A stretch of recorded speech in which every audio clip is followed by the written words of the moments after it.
Loans, mortgage loans, business loans సులభంగా government private banks నుండి ఇప్పించబడును. తిరుమల లడ్డూలో నెయ్యి కల్తీపై సిట్ మరింత దూకుడు పెంచింది. సిట్ చీఫ్ త్రిపాఠి నేతృత్వంలోని బృందం తిరుమలలో విచారణ కొనసాగిస్తోంది. ఈ క్రమంలో సిట్ చీఫ్ త్రిపాఠి కీలక వ్యాఖ్యలు చేశారు. ఈ కేసులో లోతైన విచారణ చేస్తామని తెలిపారు. తిరుపతి తూర్పు పోలీస్ స్టేషన్లో నమోదైన కేసు సిట్కు బదిలీ అయిందని చెప్పారు. నెయ్యి సరఫరా చేసిన ఏఆర్ డైరీపై విచారణ చేస్తామని పేర్కొన్నారు. సిట్ అధికారులు 3 బృందాలుగా ఏర్పడి దర్యాప్తు నిర్వహిస్తున్నామని వివరించారు. కల్తీ నెయ్యికి బాధ్యులైన అందరినీ విచారిస్తామన్నారు.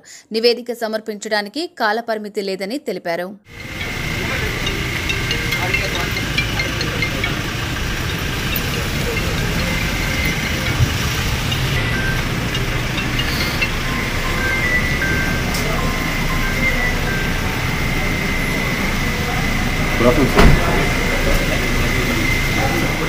లైట్ అప్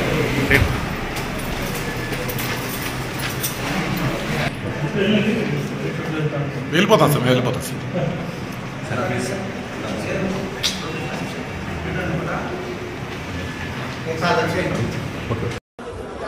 ప్లీజ్ సైడ్ ఇచ్చాను తమ్ముడు, కొద్దిగా సైడ్ ఇచ్చాను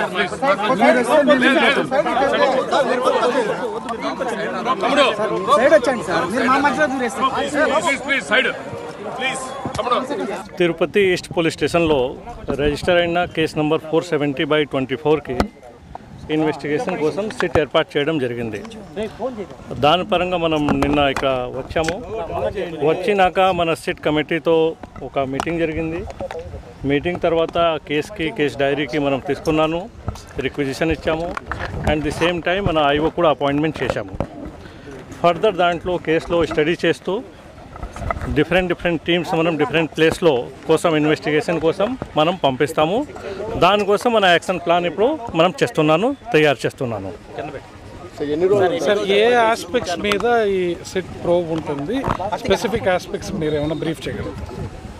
సిట్లో కంప్లైంట్ మనకేం వచ్చింది ఏఆర్ డైరీలో, దాంట్లో కల్తీ నెయ్యి గురించి, దీని గురించి వేరియస్ ఆస్పెక్ట్లో అన్ని కోణాలతో ఏం జరిగింది, ఎలా జరిగింది మనం టీం ఫామ్ చేస్తూ ప్రతి ఒక్క సబ్జెక్ట్ మీద మనం దర్యాప్తు చేస్తాము. టైంలో మనం ఇనిషియల్ స్టేజ్లో మనం వచ్చాము, విచారిస్తున్నాను. టైం టు టైం మీకు ఏం ఫర్దర్ ఇన్ఫర్మేషన్ ఉంటే మీకు ఇచ్చేస్తాము. Thank you.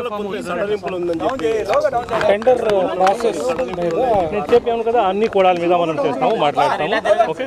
సుమన్ టీవీలో మీ పర్సనల్ అండ్ బిజినెస్ ప్రమోషన్స్ కోసం కింది నెంబర్కి కాంటాక్ట్ చేయండి.